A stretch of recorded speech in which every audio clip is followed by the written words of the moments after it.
Vamos comentar agora acerca de mais um efeito das invasões para aquele que teve a propriedade invadida, que é a isenção do imposto territorial rural dessas áreas invadidas, né?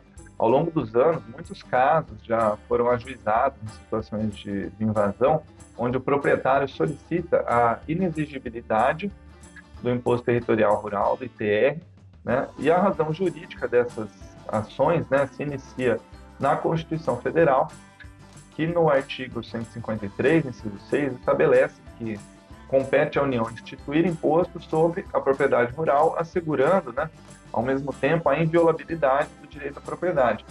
E o Código Tributário Nacional, depois desse artigo, que é o que regulamenta de fato o ITR, ele cria algumas regras para a incidência do ITR, né, e estabelece que o fato gerador desse imposto é a propriedade, o domínio útil ou a posse de imóvel rural por natureza, como definido na Lei Civil, isso é o artigo 29 do Código Tributário. Né? E o valor da base de cálculo seria o valor fundiário, mas que é definido depois na Lei do ITR como o valor de terreno tributável. Né? Então, essas regras elas são definidas na Lei do ITR, que é a 93 de 1996. Bom, enfim, a incidência do ITR ela é a propriedade em si, né? O domínio útil, a posse desse imóvel por natureza, né? Como definido pelo Código Civil.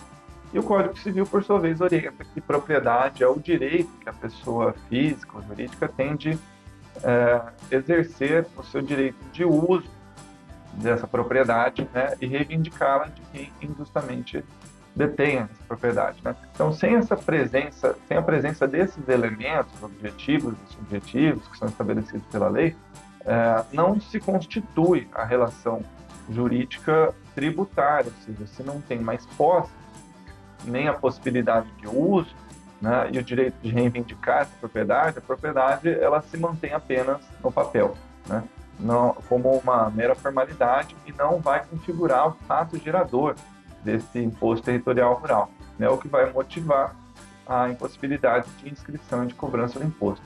Então, nesses casos de invasões, o direito de propriedade ele vai acabar desprovido de praticamente todos os seus elementos, porque não tem mais posse nem possibilidade de usar. Então, não é possível considerar que essa propriedade seja uma fonte de riqueza por falta de possibilidade de cultivar, de produzir nas próprias terras, né?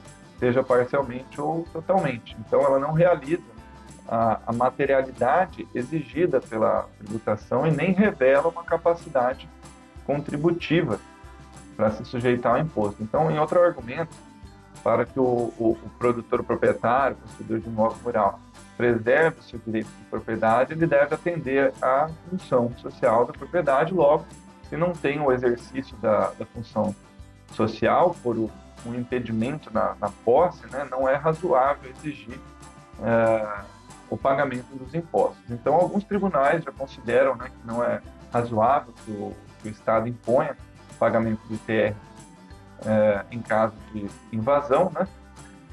E para atingir esse resultado nas ações judiciais é necessário percorrer o caminho das provas, que nós sempre comentamos quando o assunto são ações judiciais, né?